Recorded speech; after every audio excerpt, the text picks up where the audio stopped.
I've been trying to figure out stable coins for a while now. You were very early to this. So can you explain how stable coins work to me as if I were maybe in middle school? Sure, I'll give it a try. It's a digital representation of a US dollar. So instead of going to your bodega, buying a sandwich using cash, today you can use like Apple Pay with a credit card or a debit card behind the scenes. We're saying it's a different type of wallet and you can just use your stable coin, which is that's just like cash, and be able to pay for your sandwich that's $10 is how I would think about it. There are companies that are providing these stable coins to be able to use. It's not as commercially widespread as I would like, and you can just go to a bodega and spend the stable coin. But there are companies that have been issuing stable coins, and the digital representation is actually backed by cash in a bank account, is how I would think about it. As like the whole gold reserve and looking at gold versus dollar was started with there is a gold bar in some bank in a vault. Now we're just doing that with cash. I know where cash is on the balance sheet, but where would you put stable coins in the balance sheet? We do put different types of stable coins in our cash and cash equivalents on our balance sheet to the extent they are represented by cash behind the scenes. So there are some stable coins out there that necessarily don't have a one-to-one cash ratio and can use like Bitcoin or other types of tokens as the reserve. Those we cannot treat as stable coin, but for every other stable coin out there, we do have it in our cash and cash equivalents. And if I have a stable coin in an account, will it earn some sort of interest similar to how, like, I'm making it up in my Marcus or my Bank of America account? Maybe if it's high yield, I can get 3.5%. No. So there is a lot of conversations, discussions around can stable coins earn yield? The current regulatory environment does not allow you to do that. And that's why Figure has its own stable coin. We call it YLDS, yields. We're very original in our name. And the reason that we call it yields is because you can actually earn yield on our stable coin that Figure offers. The differentiation there is our stable coin is actually governed by the SEC.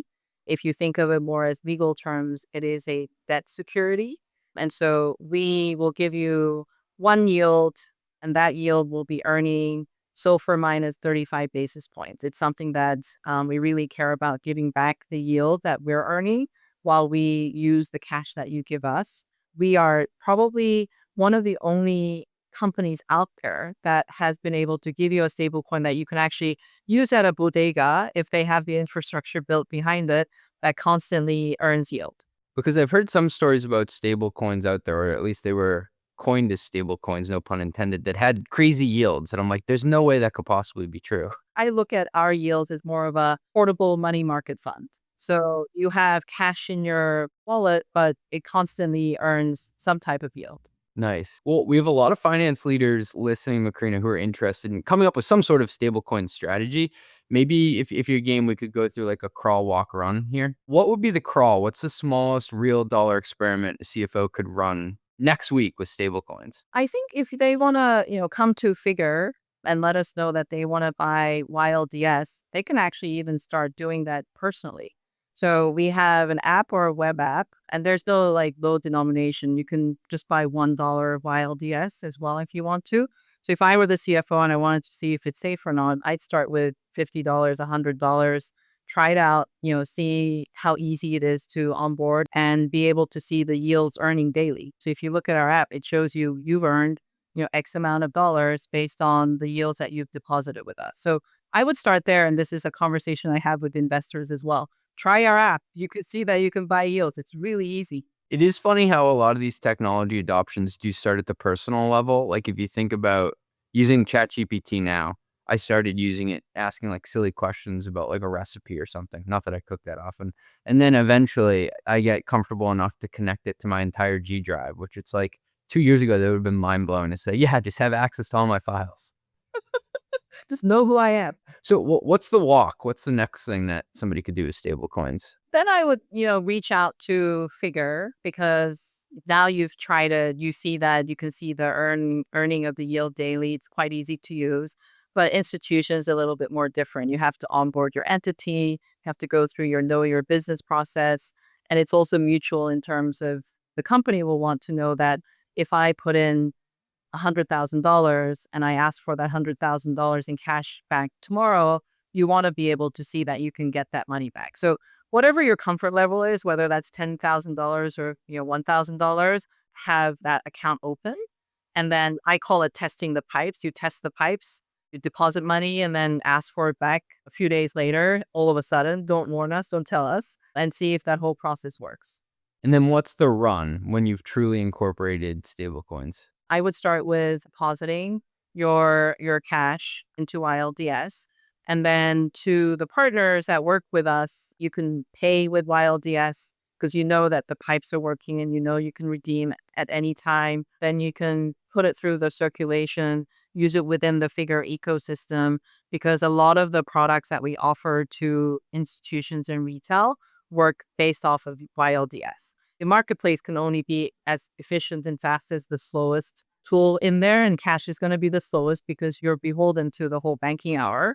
But if you have a stable coin as part of the solution, there is no concept of banking hour. You can move in the system as fast as you want. And I love just like moving money into me personally into YLDS on like a Friday night because, the week is done. I can now like look up and see like what's going on. And I know that YLDS will show up in like 5 minutes.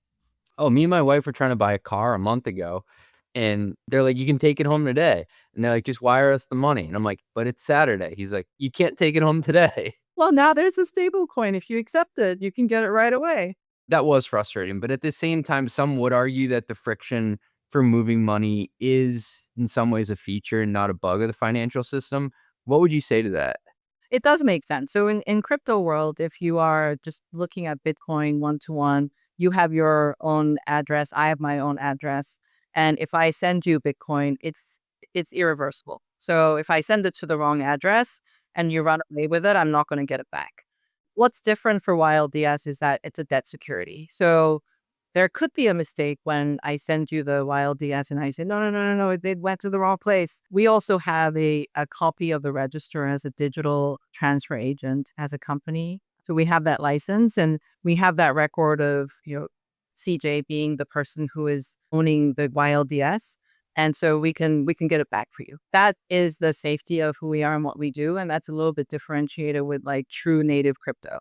And maybe you can just elaborate on the control strategy there, because I do think it needs to change in some way if you're using stable coins or really incorporating any sort of blockchain or crypto technology.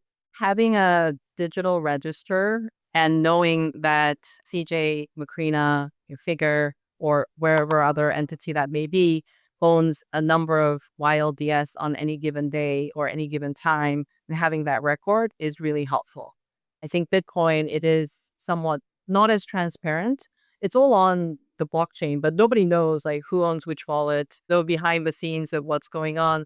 The overall KYC, so know your customer, or KYB, know your business process that we take to onboard these types of YLDS coins is really helpful for, I think, the person who is bringing the money and also for us as well. I've seen a lot of FP&A tools, and Aleph is one of the few that gave me that aha moment within minutes. I remember watching their founder, shout out to Albert, connect my NetSuite data and build me a full P&L live in minutes. Aleph is now trusted by hundreds of leading companies. I've had the CFOs from Turo, 8Sleep, Zapier, and more on the pod, and every one of them is a huge advocate. I also just published my second annual CFO Tech Stack report, and Aleph has been on the podium both years, including a #1 finish in the $50 to $100 million segment this year. Instead of being just another planning tool, they built a real enterprise-grade data foundation for finance, implemented at startup speed with AI-native workflows woven into its DNA. All your systems, ERP, CRM, HRIS, ATS, product usage, and more, powering one clean, governed data layer that finance can actually trust. And with AI moving as fast as it is, they're pushing even further. MCP, custom AI chatbots, AI-powered variance analysis, and the list keeps growing. Try it with your own data at getaleph.com/run. That is GETALEPH.com/run. Tell them CJ sent you.